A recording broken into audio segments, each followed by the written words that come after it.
Hello and welcome to Diamond Care's Fire and Safety and Emergency Procedures. My name is Jenna Silva and I'm your narrator for today's training. This training is designed for our current 16-bed facility at 7910 South Bright Road in French Camp, California. Our current setup is on 2 acres with 2 homes, one home on 100 side that houses 10 residents, and then on our 200 side, our 6-bed side. So the purpose of today's training is to prepare you on how to respond during a fire or smoke emergency. Goals are to protect our residents, ensure fast evacuation, coordination of staff response, while maintaining Title 22 compliance. California Title 22 87212 requires emergency disaster training, fire response procedures, evacuation plans, staff training, and regular fire drills. All staff must know how to evacuate the homes and residents' mobility levels. So this is going to be just one of our training and drill events that we will be going over. In the future, we will do one for earthquakes, for floods, and other natural disasters. So as mentioned before, we are on 2 acres, 16 beds divided up by 10 and 6. Large outdoor space allows for us to gather during emergency evacuation needs and to be able to do so safely and effectively. So care providers' responsibilities. So first and foremost, if there is a fire, we're going to want to make sure that we alert everybody. We're going to cry out, fire, location of the fire, fire, location of the fire. If it happens to be smoke, you cannot see a fire, you're still going to do the same thing. Smoke, back of 100, smoke, back of 100. We're going to call 911. Everybody in the area is going to start evacuating out residents. If we're got an alarm available to us, we're going to alarm that, and we're going to go room from room to check that everybody is safe. So when it comes to fire response, you may or may not have heard this before, but you want to kind of keep this acronym in the back of your mind, and that is RACE. And RACE stands for Rescue Residents from Danger, Alarm Calling 911, Contain Fire by Closing Doors, if we're able to, and then evacuate the residents. And so, you know, we might be removing or rescuing a resident from that immediate danger, but we may need to do a full home evacuation. So don't get confused on those two things. R and E are very similar, but different phases of the fire process. So you're going to watch this short video to help you better understand what RACE is for. Welcome back to HSE Nation.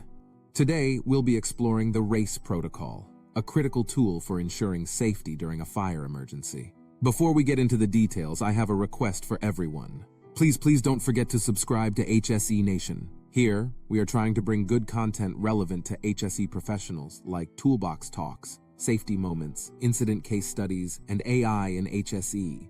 Okay, now let's get started. What does the acronym RACE stand for in fire safety? RACE stands for Rescue, Alert, Contain, and Extinguish or Evacuate.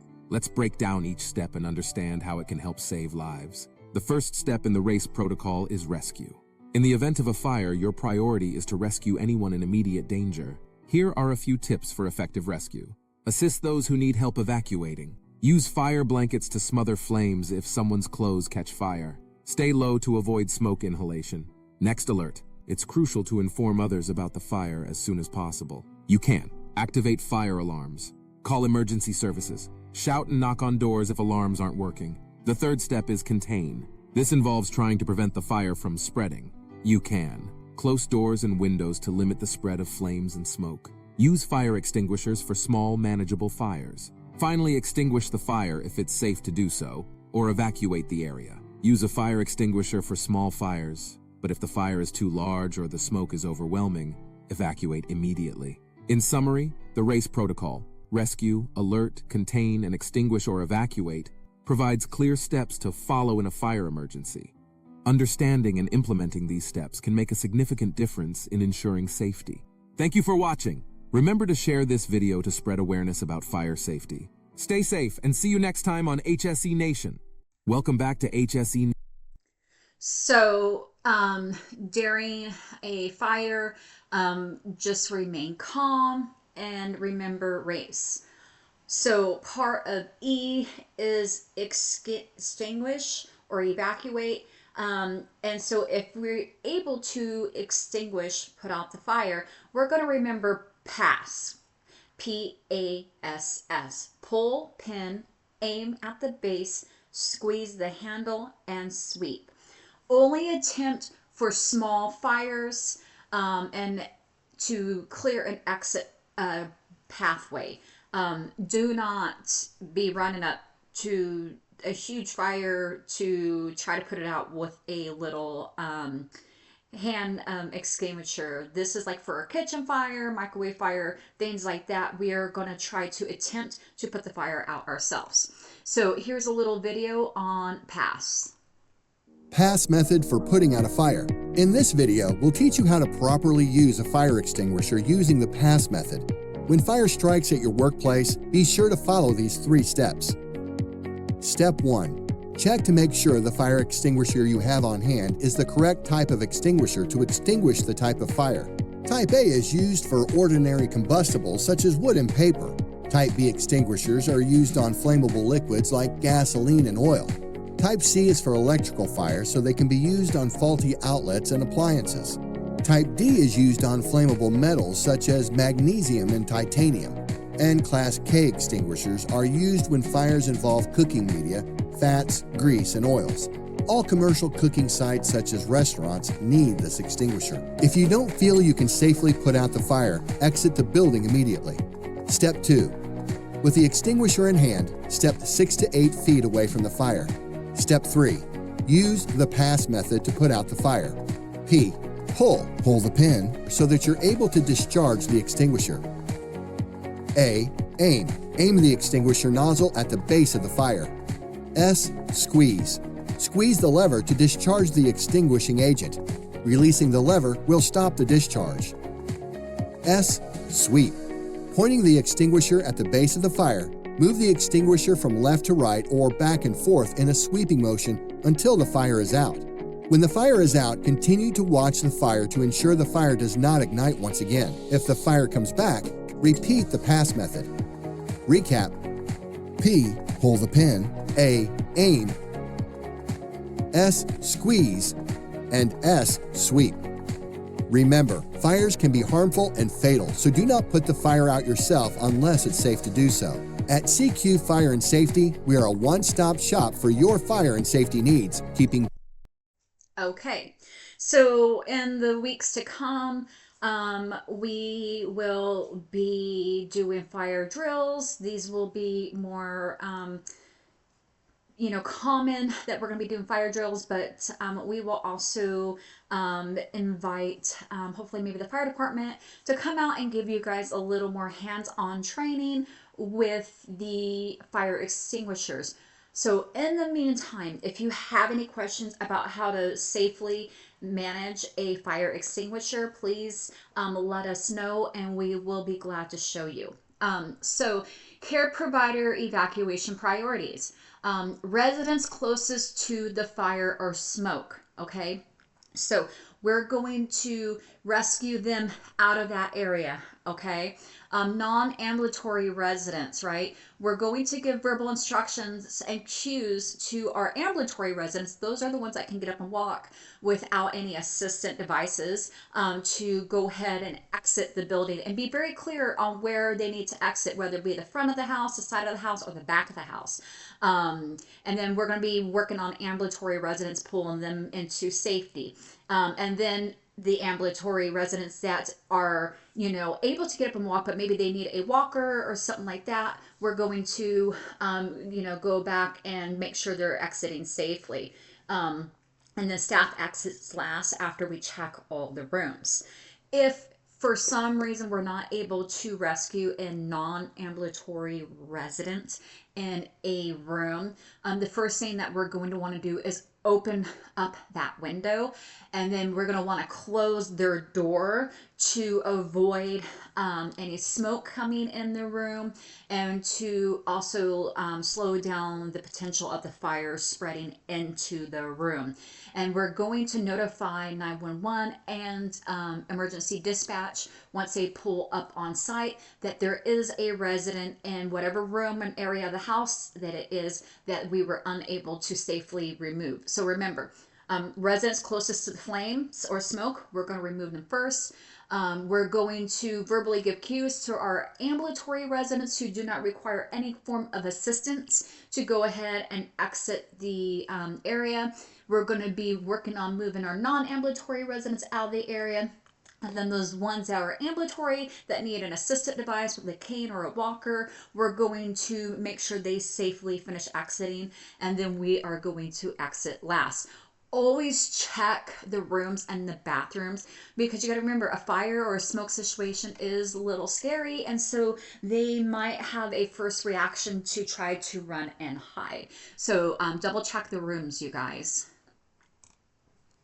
Okay, so this next video here, I really love it. It is shows a fire situation for a home that is very similar to ours, and how we can do all these things that I just mentioned. In the Take Action segment, you learn first steps to safely evacuate the care home. Identify which residents require least assistance, more assistance, and most assistance. Who goes first? Instructing residents to go to the meeting place. Directing staff and visitors to help evacuate others. Close fire doors. Close doors to all rooms on your way out. Ask yourself, who do I move first? Who can I move the quickest? If they need help moving, use the proper technique to move the resident. We will discuss two methods of moving residents: the wheelchair and the blanket drag. If residents are non-ambulatory, a wheelchair is always the best and quickest choice for helping any resident evacuate. Place the wheelchair at the side of the bed. Assist the resident to sit up. Briefly support the resident in the sitting position, with their feet on the floor if possible. Place your arms under their armpits, with your hands on their shoulder blades in a hugging type position. Pivot the resident into the wheelchair in one motion. Quickly but safely relocate the resident to the meeting place. Take her, Charles. Every time you leave the house after assisting a resident, you will need to make a decision. Is it safe for me to go back inside to assist others? Stop. Ask yourself the following questions. Are the firefighters here? Do I see smoke or flames from where I want to re-enter? Do I smell gas?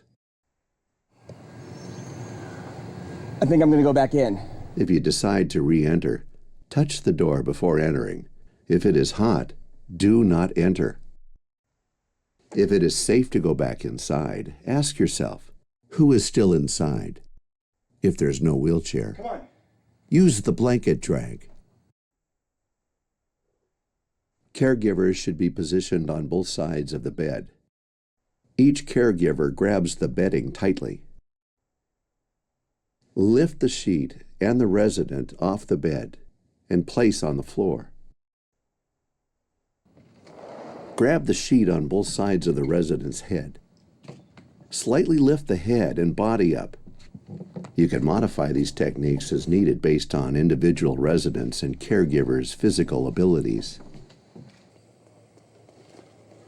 Drag the resident to the designated meeting place. Everyone okay? Yeah. Good. Oh, here they come. Once the fire department arrives, you no longer need to go back inside the home.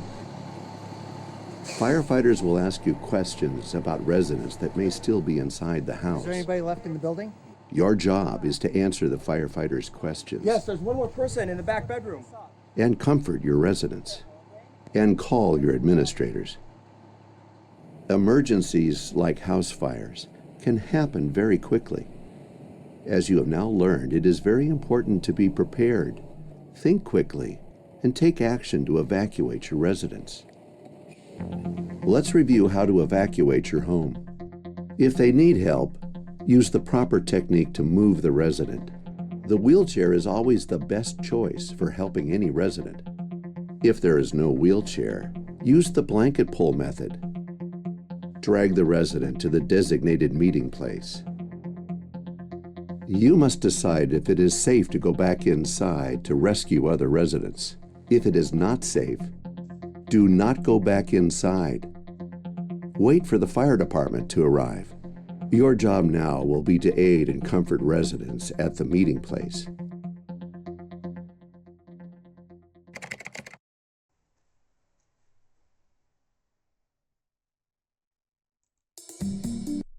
Okay, so as demonstrated in that video, don't be a hero, right? But if you can safely return back into the building and remove somebody from danger, please do so. Make sure though that there's somebody that's left behind with the residents who have already been evacuated from the building, and make sure that someone is aware of you going back in and where you went to notify any rescue personnel that may come after you've gone back in. So the primary location to go, it's going to be the open area away from the building. So in between the two buildings there, by the gate, ideally that's where we're going to want to have everybody gathered. They're equal spaces between the two buildings, and that's a safe area. So if we need to go out one front gate versus the other front gate, we can easily do so. Do not rush to the back towards the barn, just because that is a little more difficult to make an emergency escape. We want to be up close near the road, in between the two houses where the gate joins the two properties. So the second location is going to be one of the two driveways. Our first goal is going to be try to be in the middle there, so that way we're not in the way of emergency personnel while they show up. But if for some reason that middle fence area is not a safe location, then whatever driveway is not effective. So for example, if 200 is the one that's experiencing the house fire, and in the middle maybe there's some residual flames or smoke, then we're going to go to 100's driveway area and vice versa. Keep residents together and supervised at all times.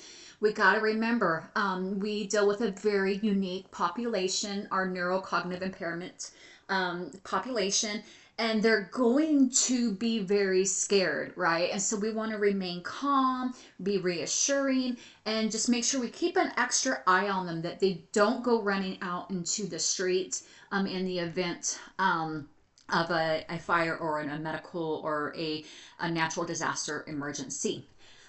So assisting ambulatory residents. So we're going to guide the residents calmly outside, right? Give clear, short directions. Okay. Make it like a 2 to 3 sentence, go out front door, right? Make it very short and clear. Provide reassurance that they are okay, and then remain with the residents to prevent confusion and wandering. Okay.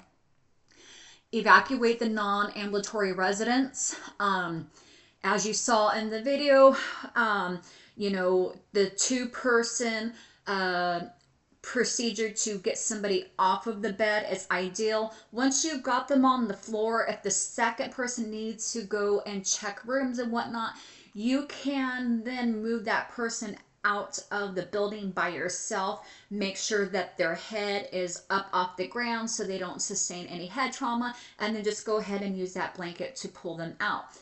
Obviously, if we have wheelchairs available or other means, we're going to want to use those. And then move residents quickly towards the nearest exit, okay? And if for some reason you do not see a safe exit to move out of, shut doors, open windows, and remain in place if necessary, but only if necessary.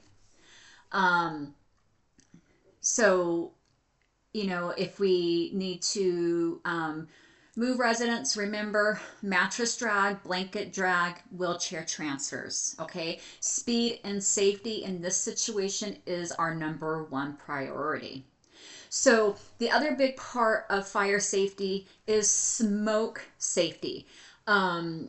Unfortunately, a lot of times when there are home fires, wildfires, etc., it's not necessarily that somebody succumbed to the burning flames, but the residual smoke that was in the area or the atmosphere. So the smoke can be more dangerous than the flames themselves. So remember, we need to stay low to the ground as possible, cover our mouths if possible.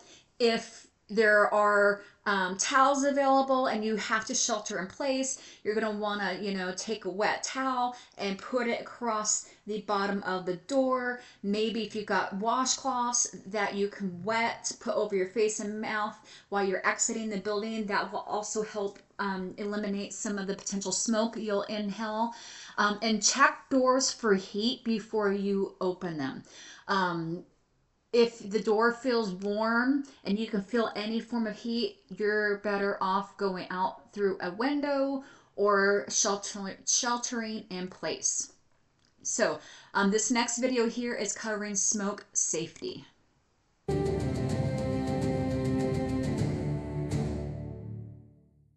Why should you crawl low under smoke during a house fire? Imagine trying to breathe through a thick fog of smoke that burns your eyes and chokes your lungs. That's what happens during a house fire. Smoke rises quickly and fills the room from the ceiling down. If you stay upright, you risk inhaling deadly gases and superheated air that can cause serious harm or even death. Crawling low under smoke is a simple but powerful safety move.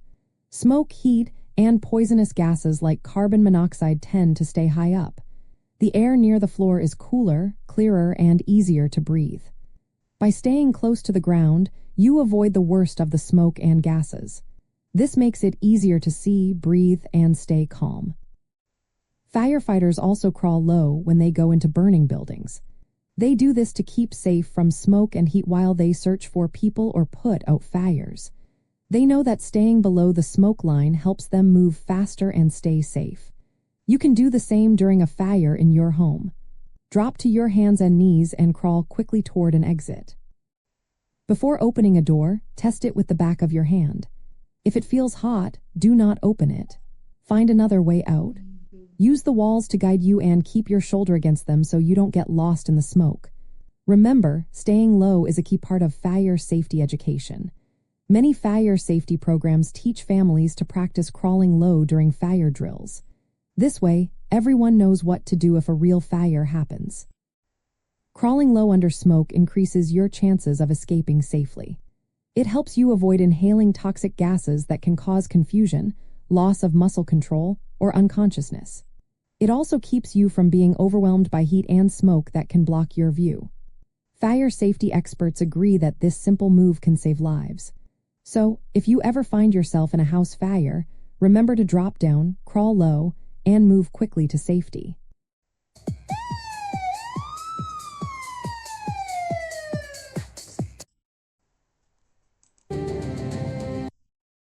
Okay, so this next video here is going to show you a real life situation of a house fire and how rapidly things can change.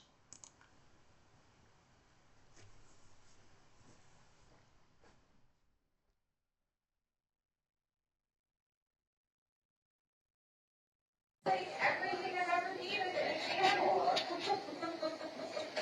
So we turned from National Geographic to HGTV, which is like the house channel, and to. They were like, "What should we watch?" Something like get tired. Like, murder. Solve the mysteries.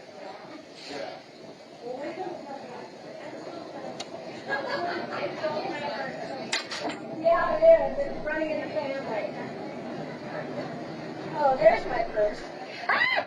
What? Ah! Ah! Fire! 911! Fire! Come on, Lori. Oh my God! No, well, It's the camera. It's the camera. Come on. Come on, Lori. let me have this. No, no, no. No, no, no, no, no. Oh, shit. Get him out. Here, with the walker, Dr. Walker. The candle on the... What the hell happened? The candle. Get in there. Let me have it. Go. Why is it coming? No. Get the pin out. Bucket of water. Here, give me that. Doesn't work. The Give me pin is not coming out. Turn it on. Turn it on. Turn it on. No. Turn it on. Come on, bud. Step the other one. Turn it on. No. Get out. Everyone get out of the house.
So, what I want to point out in that video, and I love that it was a real life video, is look how long it took for the senior citizen to realize that there was a fire, right? He was very non observant of what was going on around him. And then once he realized what was happening, what was his first response? He wanted to get up and walk towards the fire to try to put the fire out.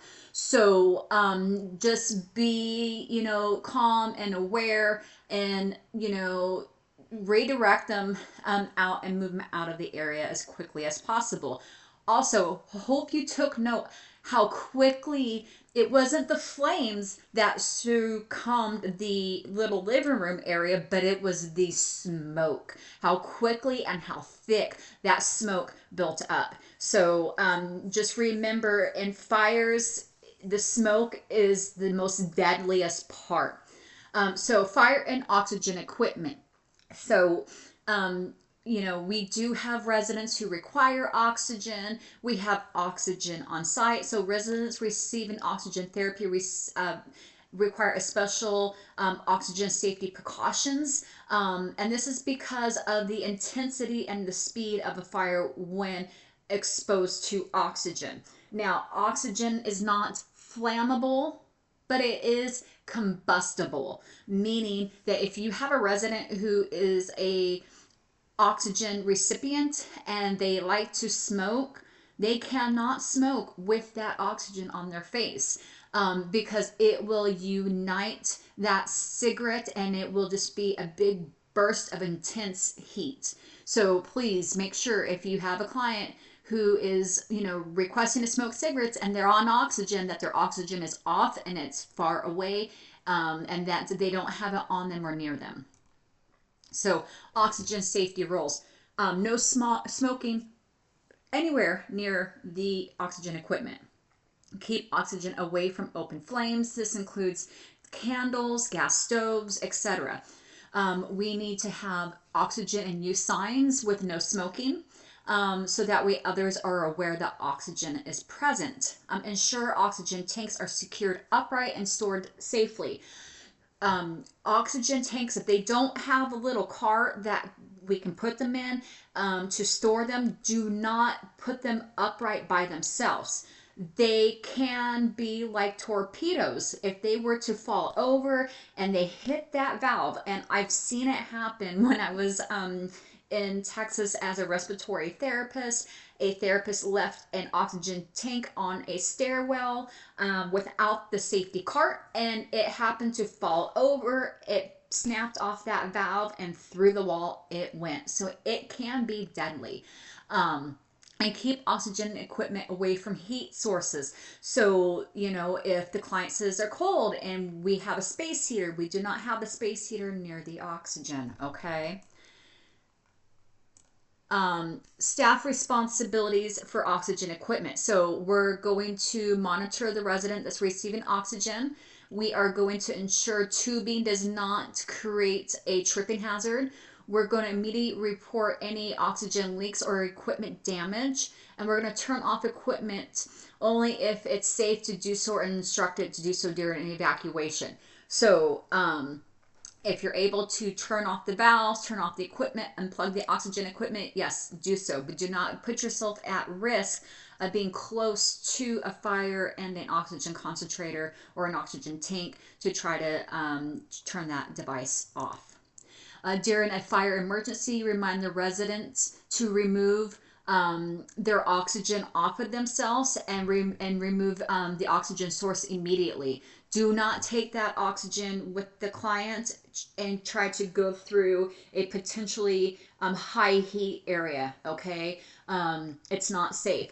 If safe, once again, turn off that tank or turn off that concentrator, evacuate the residents following our evacuation plan, and then inform emergency personnel that oxygen is in use and on site. Important reminder: oxygen itself does not burn, but it makes fires burn quicker and hotter, increasing the danger of the residents and staff, and it is combustible. I've seen people, it happened a couple years back in Turlock Emmanuel Hospital. A patient went outside to smoke, had oxygen, and they had severe burns to their upper face, their throat, and their neck. So here's a little video that talks about oxygen use and fire dangers. I'm Drew Egan. I'm the Stevens Point Fire Marshal. I'm here with Shane Westfall, Portage County paramedic, and Ben Schultz. He's another fire investigator here with me at the Stevens Point Fire Department. And we're here with you today talking about oxygen fires caused from smoking. You wouldn't think that these are a common problem here with smoking declining across the U.S., but turns out they are a common cause of fire across the U.S. and in the Stevens Point community. Annually, the U.S. has about 70 deaths due to smoking and home oxygen fires, and they also cause over 1,200 injuries per year. On top of injuries, they're a huge cause of property loss and high value and high percentage property loss, where most homes involved in a home oxygen or smoking oxygen fire Up to 40% of those homes are completely destroyed. So today we have set up with you a few demonstrations to show you the dangers of smoking with oxygen. We have some tips on how to protect yourself if you do use oxygen in the home. But let's start off with Shane here to kind of explain why we have oxygen in our homes, what the medical uses for oxygen are, and kind of give us an overview. Certainly. Thanks, Drew. So first of all, it really is important to know what oxygen is. And as many of us know from our basic chemistry classes, you can find it on the table of elements. And the oxygen we breathe is actually two oxygen molecules together, hence why it's called O2, oxygen with two molecules. Well, first of all, we need oxygen to sustain life. And so when somebody has a illness or some sort of medical problem that inhibits the absorption of oxygen into the bloodstream and thus inhibiting perfusion of that oxygen to the vital organs, it can cause major problems, even up to death. This is why many people with COPD or asthma or emphysema are on home oxygen to maintain that higher level of oxygen in their bodies, because their current illness does not allow their body to maintain the proper oxygen level. A good oxygen level for a human being should be above 95% oxygen. And so a lot of these medical conditions actually inhibit that percentage, and you'll find people with oxygen in their 80s and even 70s. And it doesn't take long with a decreased oxygen level for somebody to have a decreased mental state. And so it's very important that oxygen is used for many people with these illnesses. So it's an important medical thing. We carry it safely on the ambulance. Yes. People have it in their homes. Yep. It's something we're using every day. So it is safe to use, and we do need it medically, correct, Shane? Okay, got it. So now that we have that out of the way, we'll do some demonstrations. We'll talk about oxygen from the firefighting standpoint. So oxygen itself isn't inherently flammable. What oxygen does is it chemically aids things that are flammable in burning. So to demonstrate that, we will remove a short piece of oxygen tubing. So this is the same type of oxygen tubing that you would find in a healthcare setting in the US. And now this does not have any oxygen flowing through it. So what we'll show with a simple lighter is that the oxygen tubing will burn, but when the flame is removed, it self-extinguishes. So it's not a good combustible piece of plastic. The plastic will self-extinguish and go out. Now, what we'll show you with later on with that tubing is when oxygen is applied, the tubing will rapidly combust. And that's because we're increasing the oxygen in that tubing. So oxygen in normal air around us is about 21%. When we increase that oxygen percentage to 90 or 100%, it affects the chemistry of that material and aids in that combustibility. So we call that the fire triangle. To have a fire burn, we need to have three things: oxygen, heat, and fuel. So by taking that one side of the fire triangle and increasing it, the oxygen side, we're making that fire oxidize or burn rapidly, much more than it would in a normal air. So to demonstrate a cigarette burning, we'll light this one and we'll introduce extra oxygen to it. So what I'll do is I'll get the cigarette burning and I'll use my mouth to blow extra oxygen at a normal rate through the cigarette. You may see more smoke, but the cigarette isn't going to change its burning characteristics. So as I blow through it, I'm putting a normal amount, 21%, actually less because it's been in my lungs through the cigarette. So try as I might, blowing as hard as I can, the cigarette does not change. So now we have that cigarette burning. Now with the oxygen flowing, you can see the cigarette rapidly oxidizes and combusts until the oxygen is removed. As soon as the oxygen is removed, that cigarette either goes out or returns to a normal burning phase. So as you can see, with having these cigarettes and these oxygen sources close to our face, we're going to get a high amount of injuries or high severity injuries because of that rapid burning. Oxygen also, when you're using it near your face where oxygen is usually applied, it can saturate your hair, clothes. You can have a higher oxygen concentration around that area, which will increase the flammability of your clothes, our hair, your body, any kind of accessories, furniture around us, and cause those severe injuries.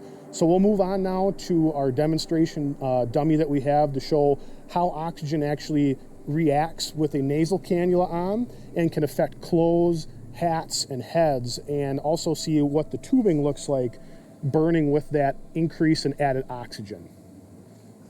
So here we have a common setup of someone who would be smoking with oxygen. So this may be outside, in a home, in a wheelchair. There's no safe setting to be smoking with oxygen. It can affect your clothing. You can see we're in an open air environment here. There'll be a drastic change in the burning conditions of the cigarette, which will ultimately affect our test dummy's face and clothes here.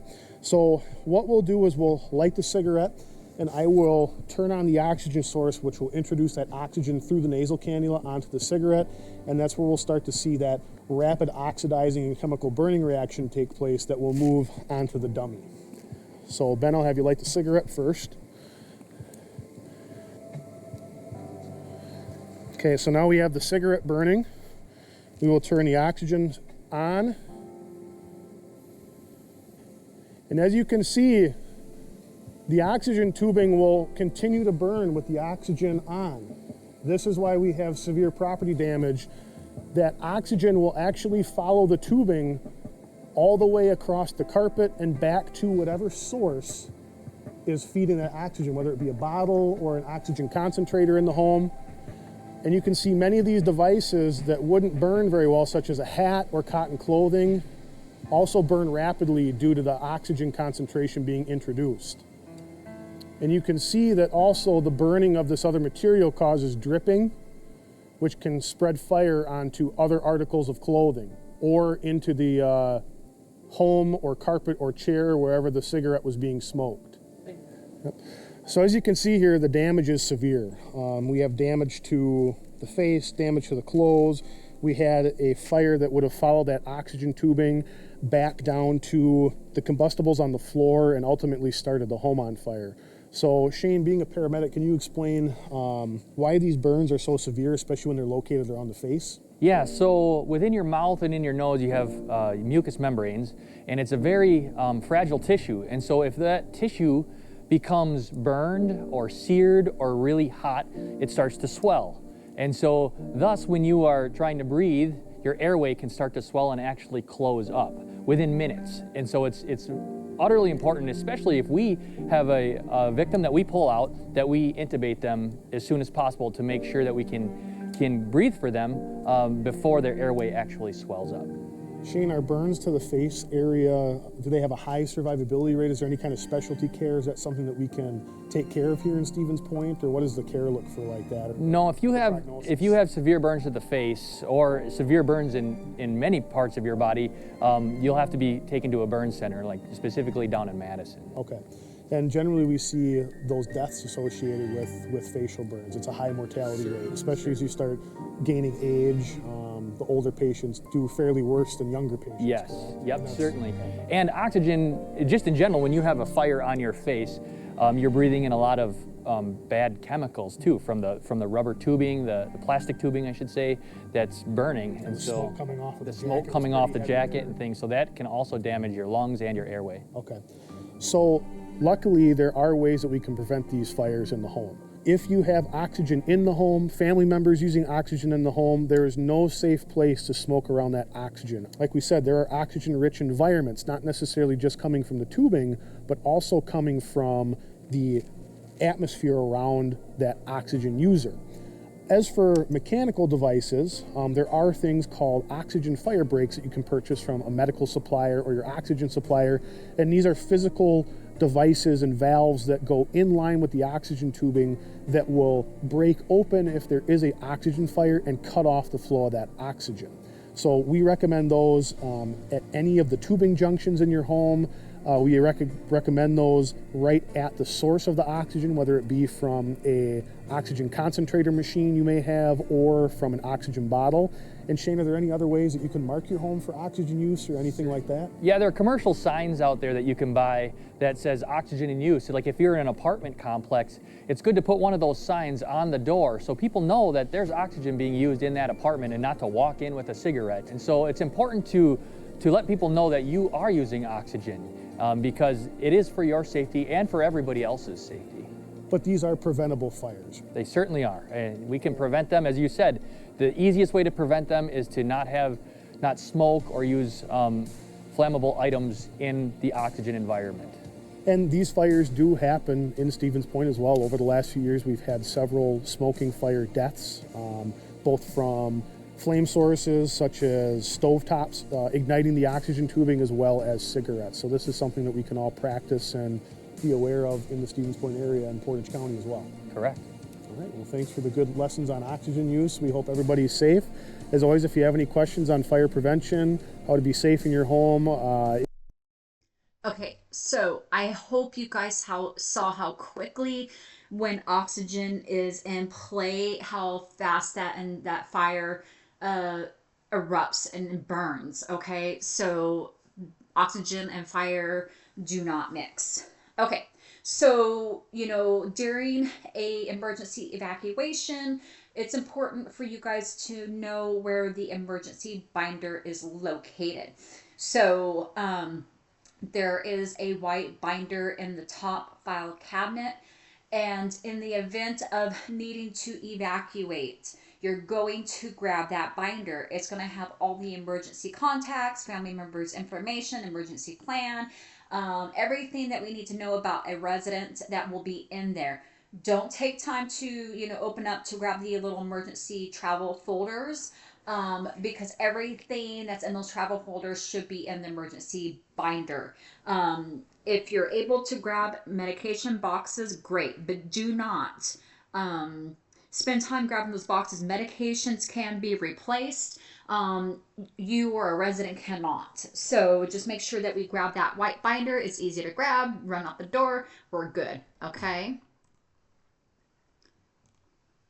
Okay. So, contents of that binder, it's going to have the resident roster, it's going to have face sheets, current medications, emergency contact information, it's going to have our emergency evacuation plan, physician contact information for the residents, emergency disaster plans, and relocation site information, okay? So during an emergency, staff instructions. During an emergency, make sure you retrieve the emergency binder only if it's safe to do so. Do not rely on resident evacuations to, do not delay residents' evacuations to grab the binder. The binder is second priority, residents are first, okay? And then residents must be safely, out of the building. They are always our number one priority. So once again, the emergency binder is important because it's going to have all of our information that we will need to continue to provide safe care off-site for our residents. After an evacuation, account for all residents. Keep residents calm and supervise. Provide information to emergency responders. So we are at the end of our fire emergency evacuation review. Once again, there is going to be a test. This one is going to be an easy one for you guys, a 10-question test. And then make sure that you get that turned back in, and also make sure you sign in the actual log where we're keeping track of everybody as well. If you have any questions about what you review, please don't hesitate to reach out.